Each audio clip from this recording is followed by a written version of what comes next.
Friends, अभी हम discuss करने जा रहे हैं लाइन वीवर बर्ग प्लॉट। लाइन वीवर बर्ग प्लॉट, ठीक है ना। तो बेसिकली यहाँ लाइन वीवर बर्ग प्लॉट में हमारे पास जो भी हम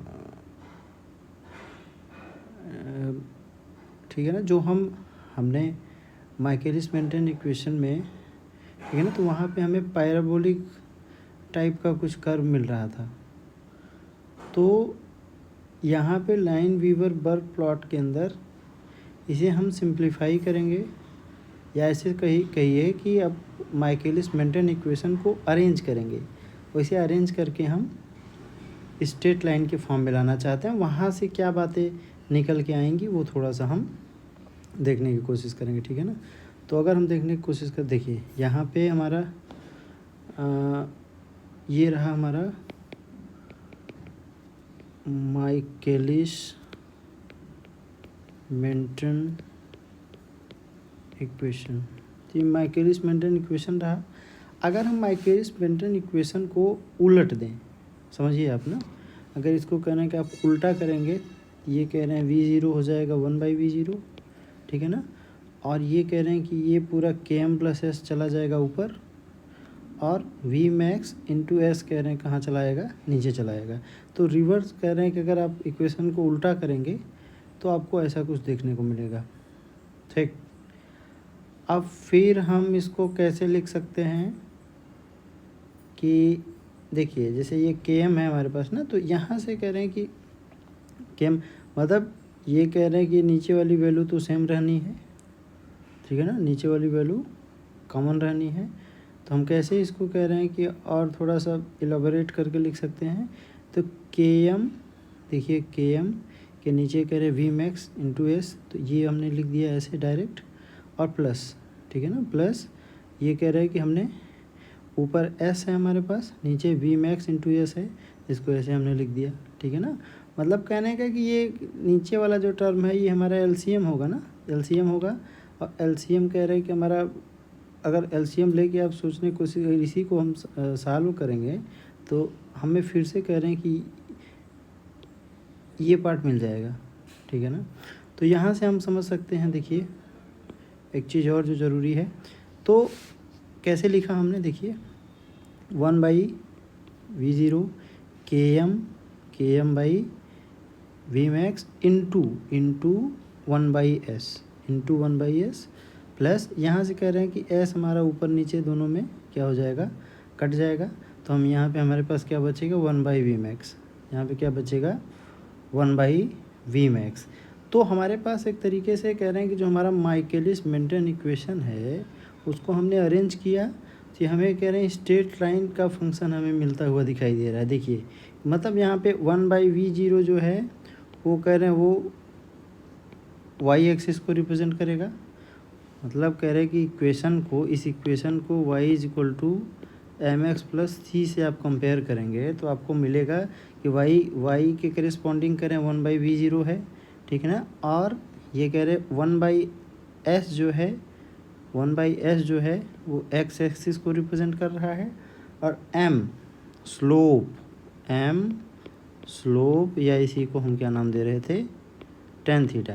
तो tan थीटा की जगह पे क्या आएगा हमारा km/v max, बोलिए m की जगह पे क्या आएगा हमारे पास km/v max, और इंटरसेप्ट जो होगा वो 1/v max के बराबर होगा। इंटरसेप्ट जो है वो किसके बराबर है, 1/v max के बराबर है, ठीक है ना। तो अगर इसको हम अरेंज करने की कोशिश करें, अगर इसको हम प्लाट करने की कोशिश करें ग्राफ को, तो हमारे पास कह रहे हैं, देखिए ये कह रही है y एक्सिस है, ये हमारा x एक्सिस है। तो यहाँ पे हमने बताया कि y एक्सिस के करेस्पॉन्डिंग वैल्यू कितनी है, 1/v0, ठीक है ना। x एक्सिस के करेस्पॉन्डिंग कह रहे हैं कि 1/, देखिए ये 1/s हमने इसको रिप्रेजेंट कर लिया, ठीक है। और क्या लिखना है, और हमारे पास कह रहे हैं कि हमारे पास tan थीटा या इसी को हम स्लोप बोल रहे हैं, ठीक है ना। तो स्लोप की जगह पे हम क्या लिखेंगे, मतलब ये एक लाइन आएगी जिसका स्लोप होगा km/v max, एक लाइन आएगी जिसका स्लोप होगा km/v max, ठीक है। और जिस पॉइंट पे कह रहे हैं कि जिस पॉइंट पे ये वाई एक्सिस को लाइन कट करेगी, बोलिए जिस लाइन पे ये कट करेगी यही तो इंटरसेप्ट होता था ना। तो ये कह रहे हैं कि ये वैल्यू क्या हो जाएगी 1/v मैक्स। यहाँ तक समझ में आ गया। अब ये पीछे कह रहे हैं कहाँ जाके कट करेगी, इसको थोड़ा सा हमें सीखना है। तो देखिए क्या क्या हमने लिखने की कोशिश करी है, ये आप समझ लीजिए, ठीक है ना। देखिए जैसे कि कह रहे हैं कि x की वैल्यू, x की वो वैल्यू जहाँ पे y की वैल्यू क्या हो रही है, 0 हो रही है, ठीक है ना। तो यही तो है ना, ये देखिए ये कह रहे हैं कि यहाँ पे y क्या है, 0 है, मतलब y इज इक्वल टू 0 के करस्पॉन्डिंग कह रहे हैं x की वैल्यू कितनी आएगी, x की वैल्यू कितनी आएगी। तो इसे हम इक्वेशन से अपने कैसे आइडेंटिफाई कर सकते हैं या कैसे हम इसको ला सकते हैं। देखिए तो हमारा जो स्ट्रेट लाइन का इक्वेशन रहा वो ये हमारे पास है 1/v0 km/v max into 1/s plus 1/v max। ये इक्वेशन तो हमने पहले भी कह रहे हैं लिखा, ठीक है ना। अब ये शर्त के हिसाब से अगर आप देखें तो कह रहे हैं कि x की वैल्यू कितनी आएगी, x की वैल्यू कितनी आएगी, यानी ये हमसे पूछने की कोशिश कर रहे हैं 1/s के बारे में, ठीक है ना। जब y क्या होगा, 0 होगा। तो आप क्या करिए इस इक्वेशन में इसकी जगह पे क्या कर दीजिए, 0 पुट कर दीजिए। अरे यही तो y है, तो y की वैल्यू कितना पुट करना है, 0 पुट करके, और उस कह रहे y इज इक्वल टू 0 के करस्पॉन्डिंग x कितना निकल के आएगा वो देखते हैं, ठीक है ना। तो इसकी जगह पे क्या हो जाएगा, ये 0 हो गया पूरा, देखिए, ठीक है ना। इसको हम कैसे लिखेंगे, km/v max इंटू 1/s, इसको ऐसे ही लिखेंगे, plus 1/v max is equals to 0, ठीक है ना। तो हम इसको और कैसे लिख सकते हैं, और कैसे अरेंज कर सकते हैं। तो ये km/v max हो गया, ये km/v max, और 1/s यही तो x है। अरे यार 1/s देखिए ना, यही क्या है हमारे पास, x है। तो इसको हम ऐसे लिख सकते हैं, plus plus plus plus v max is equal to 0। या इसको हम और कैसे लिख सकते हैं, ठीक है, इसको कह रहे हैं 1/v max को पूरा दूसरी तरफ, ठीक है ना, इसको दूसरी तरफ कह रहे हैं कि हम शिफ्ट करेंगे। ये क्या मिल जाएगा हमको, -1/v max, ठीक है। तो पूरा कह रहे हैं कि हमारे पास km/v max into X is equals to -1/v max, ये कह रहे हैं हमारे पास आएगा। तो v max से v max क्या होगा, कैंसिल होगा, ठीक है ना। तो x की वैल्यू जो होगी वो कितना निकल के आएगी, x is equals to -1/km, ठीक है ना। मतलब कह रहे हैं कि ये जहाँ कट करेगी, ये स्ट्रेट लाइन जहाँ ठीक है ना, एक्स एक्सिस पे कट नहीं करेगी, बेसिकली टच करेगी, ठीक है ना, उसी को हम बोलते हैं -1/km। कैसे इसको हम बोल सकते हैं, तो कह रहे हैं कि x की वैल्यू जहाँ y इज इक्वल टू 0 हो, या x की वो वैल्यू जहाँ पे y की वैल्यू क्या हो, 0 हो, तो उस वैल्यू को हम क्या बोल सकते हैं, -1/km। तो अब देखिए यहाँ से डिफरेंट हम कह रहे हैं कि डिफरेंट केस के बारे में हम सोच सकते हैं ना, कि हमारा 1/s है x एक्सिस पे, ठीक है ना, और यहाँ पे हमारा y एक्सिस पे 1/v0 है। स्लोप क्या है हमारा, km/v max, ठीक है, और इंटरसेप्ट जो है वो 1/v max को रिप्रेजेंट करेगा, ठीक है। और ये कह रहे हैं कि ये क्या है, ठीक है। तो बोलेंगे कि ये x की वो वैल्यू जहाँ पे y 0 है, तो उसकी वैल्यू कितनी निकल के आ गई, -1/km। तो ये कह रहे हैं ये हमारा बेसिक इक्वेशन है, ये क्या है, हमारा बेसिक इक्वेशन है। अब इसमें दिमाग क्या लगा सकते हैं, थोड़ा सा इसको समझ लीजिए, जैसे समझिए, देखिए, ठीक है ना, ये हमारे पास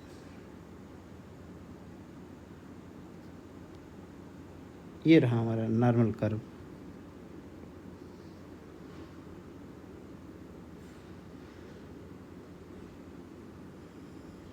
देखिए, ठीक है ना।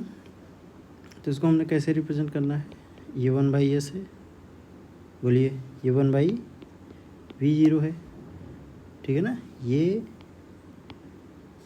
पॉइंट जो है ये 1/vmax को रिप्रेजेंट करता है, और ये tan थीटा यानी km/vmax को रिप्रेजेंट करता है।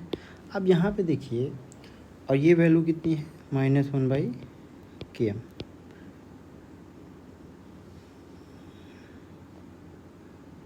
ठीक है ना, ये -1/km है। अब हमारे पास 3 केस हैं, हमारे पास कितने केस हैं देखिए ध्यान से, हमारे पास 3 केस हैं। तीनों केस में जैसे अगर हम कॉम्पिटिटिव इनहिबिशन की बात करें तो हमने क्या बताया आपको, कॉम्पिटिटिव इनहिबिशन के केस में Km क्या होता है, बढ़ता है। अगर नॉन कॉम्पिटिटिव इनहिबिशन की बात करें, मतलब एक बदलेगा दूसरा फिक्स रहेगा, ध्यान रखना है, Km बढ़ेगा और Vmax की वैल्यू क्या बताए थे, Vmax अनचेंज्ड, ठीक है ना। और अगर हम नॉन कॉम्पिटिटिव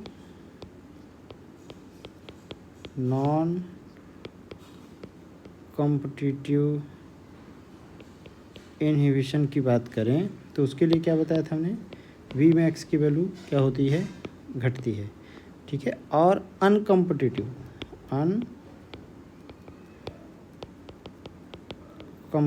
के केस में क्या होता है कि Km भी घटता है और Vmax भी घटता है, दोनों घटते हैं, ठीक है ना।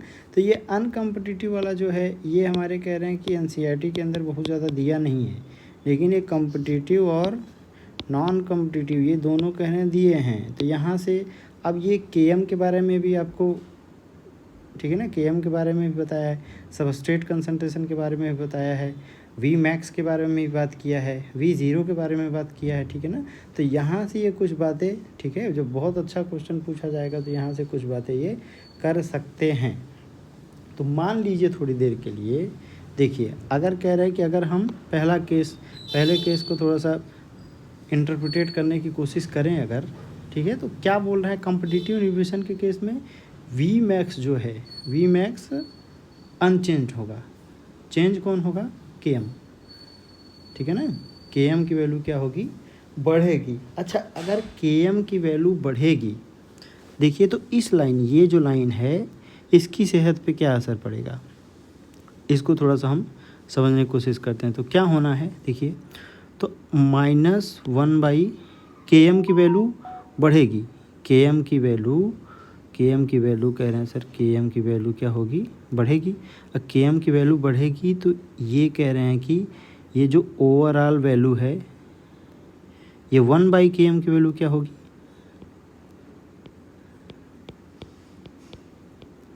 घटेगी।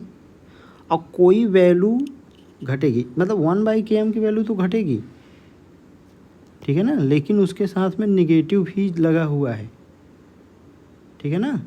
तो अब कह रहे हैं कोई वैल्यू घट रही है और घटते घटते वो लेस निगेटिव की तरफ जा रही है, किसकी तरफ जा रही है। अच्छा, तो यहाँ पे कह रहे हैं कि जब आप देखिए, यहाँ से कह रहे हैं कि ये तो 0,0 है, ठीक है ना। तो 0 से जब आप कह रहे हैं कि इधर साइड में मूव करेंगे तो ये less negative to more negative हम चल रहे हैं, लेस निगेटिव टू, मान लें थोड़ी देर के लिए कि -1 है, -2 है, -3 है, -4 है, -5 है, -6 है, -7 है। तो ऐसे वैल्यू कह रहे हैं कि इधर से इधर निगेटिव ये बढ़ रही है। लेकिन अगर आप समझने की कोशिश करें तो जब Km बढ़ेगा तो 1/Km बढ़ेगा तो 1/Km जो होगा उसकी वैल्यू क्या होगी, घटेगी। अब वो वैल्यू घटेगी लेकिन उसके साथ में निगेटिव टर्म भी लगा हुआ है, ठीक है ना। तो कोई कह रहे हैं कि कोई छोटी वैल्यू निगेटिव की है, मतलब वो ओरिजिन के आसपास कहीं कह रहे हैं कि ये हमारा जो ये पॉइंट है ये यहाँ ना रह के कहीं ओरिजिन की तरफ, मान लेते हैं थोड़ी देर के लिए कि ये वो पॉइंट रहा, ठीक है ना, ये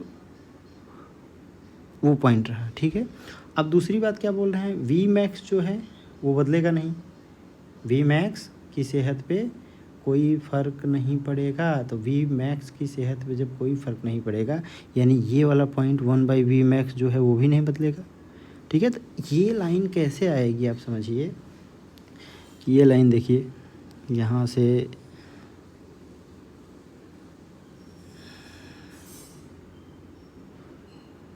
ऐसा कुछ हो सकता है। ठीक है ना, तो ये हो गया हमारा किसका केस, कॉम्पिटिटिव इन्हिबिशन का केस। अब हम थोड़ी देर के लिए अगर हम इसी तरीके से नॉन कॉम्पिटिटिव इन्हिबिशन के बारे में सोचें, नॉन कॉम्पिटिटिव इन्हिबिशन के बारे में सोचें, तो दूसरे केस में क्या है कि वी मैक्स की जो वैल्यू है, वी मैक्स की वैल्यू घटेगी, वी मैक्स की वैल्यू घटेगी, लेकिन दूसरे केस में के एम जो है वो क्या होना है, के एम विल बी अनचेंज्ड। तो के एम अगर नहीं बदलेगा तो 1/km, ये वाला जो पॉइंट है हमारा, देखिए यहाँ पे ये जो पॉइंट है, ठीक है ना, जब के एम नहीं बदलेगा तो ये वाला पॉइंट हमारा फिक्स हो जाएगा, ये पॉइंट हमारा क्या होगा, फिक्स होगा। अब कह रहे हैं कि वी मैक्स की जो वैल्यू है वो कम हो रही है, वी मैक्स की वैल्यू क्या हो रही है, कम हो रही है। तो वी मैक्स की वैल्यू का घटना मतलब कह रहे हैं 1/वी मैक्स, बोलिए वी मैक्स की वैल्यू का घटना, नीचे कह रहे हैं कि अगर ये नीचे की वैल्यू जो है वो क्या होगी, घटेगी। ठीक है ना, अगर ये नीचे की वैल्यू घटेगी तो ओवरऑल कह रहे हैं वैल्यू क्या होगी, ओवरऑल वैल्यू बढ़ेगी। अब ये बढ़ेगी मतलब कह रहे हैं कि दूसरे केस में, ठीक है, ये जो हमारा इंटरसेप्ट है वो इंटरसेप्ट इधर ना होके ऊपर कहीं आएगा, बोलिए तो वो लाइन कैसे होगी, या इसको अब और हम कैसे सोच सकते हैं ना कि के एम, देखिए के एम दूसरे केस में के एम क्या होगा, के एम फिक्स होगा, के एम फिक्स होगा, और वी मैक्स कह रहे हैं वी मैक्स क्या होगा, घटेगा। तो नीचे की वैल्यू के घटने का मतलब है ओवरऑल वैल्यू क्या होगी, बढ़ेगी, ओवरऑल वैल्यू बढ़ेगी। आप इसको ऐसे भी सोच सकते हैं, मतलब ये ग्राफ हमारा यहाँ से देखिए शुरू होके